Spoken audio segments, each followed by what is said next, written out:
दाजुभाइ पनि यता हेर्नु है। सबैभन्दा पहिला सिन्कालाई राम्रोसँग लिगिसकेपछि यो सिन्कालाई यसरी फल्ने, जस्तो यहाँ घर भएन है, यसरी लिइसकेपछि अब पातको बेरी यो यसरी जुन यो हुन्छ यो भेट्न राख्नु हुँदैन है, यसरी फालिसकेपछि दुईटा राम्रो पात लियो है। सिकालाई ठुल्ठुलो पात पर्दैन है। हेर्नुहोस् त, पहिला दुईटा पातहरू लिनुहोस् है। दुईटा पात लिइसकेपछि यो पात तल राख्नुहोस्, एउटालाई माथि, एउटा उल्टे पात राख्नुहोस्, एउटा माथि राख्नुहोस् है। माथि राखिसकेपछि यता हेर्नु है, यो पातलाई यसरी फोल्ड गर्नुहोस् है। देख्नुभयो? यसरी फोल्ड गर्नुहोस्, बाहिर पर्ने गरी नै भित्र पर्ने गरी फोल्ड गर्नुहोस्। अनि सिन्का लिनुभयो सबैले। सिन्का लिइसकेपछि यहाँ दुईतिर यसरी फुट्ने भनिदिनु अनुसार है, फुट्नुहोस् यसरी। जान्नु सबै गर्नुभयो? अनि फेरि यता पनि यसरी फोल्ड गर्नुहोस् है, अर्कोलाई पनि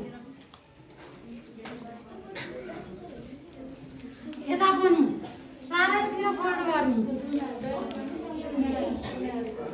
पहिला सुरुमा तुना सुरु गर्नुपर्छ क्या, टोपरी नलाग्दै है। यस्तो चारतिर गर्नुभयो? चारतिरै गर्नुभयो? गर्नुभएको छैन नगर्नु त। अनि यता हेर्नु त, अनि यो पुरा मिलाउनु भने हो भयो राम्रो मिलायो त। हेर्नु त, बनाउनु पायो यस्तो सबैले।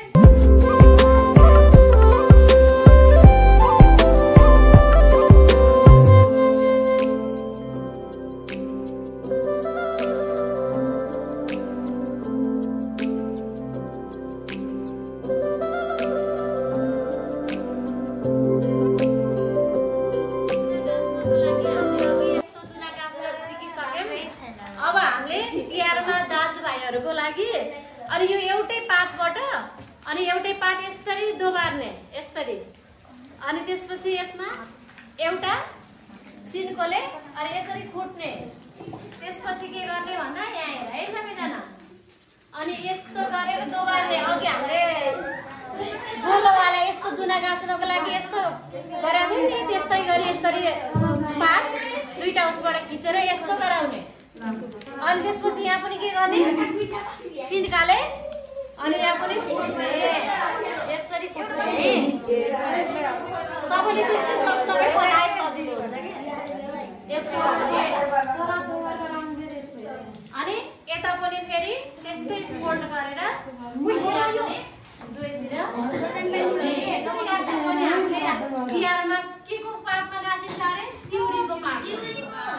यो त सालको पात भयो, तिहारमा सिउरीको पातमा अबिरहरू राखेर लगाइदिनाले दाजुभाइहरूको आयु पनि बढ्ने र हाम्रो परम्परा र संस्कृतिको पनि संरक्षण हुने हुनाले हामीले सिउरीको पातमा यसरी गाँसेर सप्तरङ्गी टिकाहरू दाजुभाइको लागि लगाइदिने गरिन्छ। अब तिमीहरूले पनि एक एकवटा यस्तै गर त पात लिएर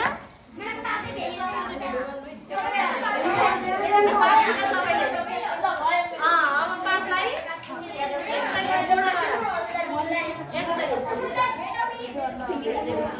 यस्तो भयो।